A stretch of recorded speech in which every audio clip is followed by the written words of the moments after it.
inside Parliament with Montague, with support from the Houses of Parliament. Hey, it's you again! Come back to have a poke around Parliament, have you? Is that the time? Hey, well, how about a trip through time instead? The ancient stones here at Westminster Hall have been whispering some of their secrets to me. All about democracy. Fascinating stuff. Wanna see? In this country, we have a democracy. It sounds like a complicated word, but all it means is letting as many people as possible have a say. People do this by voting, and it's the fairest way to run things. It wasn't always this way, though. We've gone back nearly 1,000 years, to the year 1112, a time when the king's word was law. If King Henry I said, "Give me all your money," well, you had to do it. If he said jump, you'd ask how high. And because he made the laws, he was above them. If he stole, then he couldn't punish himself. Doesn't sound like a fun time to live in, does it? Not unless you are the king. Things are changing though. We're at a place called Runnymede, close to London. The year is now 1215, and a group of the barons are meeting with King John. Now they've had enough of the monarch doing as he pleases, and they've got him pinned into a bit of a corner, as the king's not had a good time of it lately. He's just lost a war. The Pope's told him to sling his hook, and even he knows his subjects aren't too happy with him. As he needs the barons' help, King John's agreed to sign a very important document that says he isn't above the law and that citizens could be protected by laws. This document was the Magna Carta and was the birth of democracy as we know it in this country. King John isn't looking too happy about having to sign that, but it's a good job for us today that he did. As we move through the 13th and 14th century, the kings and queens are still in charge, although they call the richest and most powerful barons together to council when they need advice, or more likely money. A few more other types of people have a say in how things are run too. Some towns in each county send representatives to some of these meetings.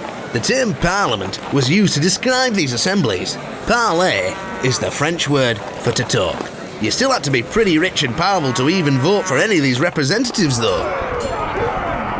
Everything was thrown up in the air in 1642. A king called Charles I decided to ignore all the representatives and do what he liked. This was the Civil War, and there were dozens of battles and struggles for power. It was a terrible time for the country. In the end, Charles I was beheaded, and for a time there was no king or queen at all. Hard to imagine now, isn't it? After a few years, people decided that they did want a monarch, and in 1660, Charles I's son was returned to the throne.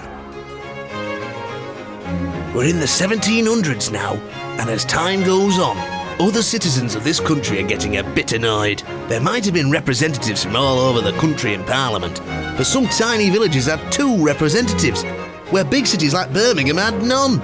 This wasn't fair. More and more people were becoming frustrated that they hadn't had a say. Unless you had land or were a noble, well, you still just didn't count.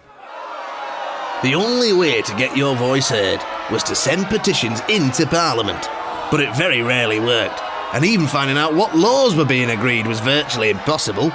People began to get angrier and angrier. You see, what was fueling the anger was that people in this country saw what had happened in France. There was the French Revolution. People grabbed the power back from the lords and monarchy. Some people wanted to do the same in this country. Others, they were called Chartists, got together in the early part of the 1800s and put forward 6 big demands to make things better. Some of the demands were that all men should have the vote, votes should be secret, and that you didn't have to be a landowner to be an MP. It took 100 years for these demands to be met. Well, most of them. By 1918, any man over the age of 18 was able to vote. That's less than 100 years ago. You may have noticed I said men. It didn't include women though. They would have to wait until 1918 for any of them to get a vote. The suffragettes were campaigners who fought to make this change, many even dying as part of protests. Time for us to get back to today. Today, almost any grown-up who's a citizen of this country can vote in elections and can even stand to be an MP. Whether you're a man or a woman, rich or poor, it doesn't matter. It's a right that you have, and as you can see, it's something that shouldn't be taken for granted. It's taken nearly 1,000 years to get it right. Did you know some people don't even bother to vote because they think voting isn't important? I think they're bonkers. It's like being given an amazing gift and not even playing with it. And now I vote for a rest.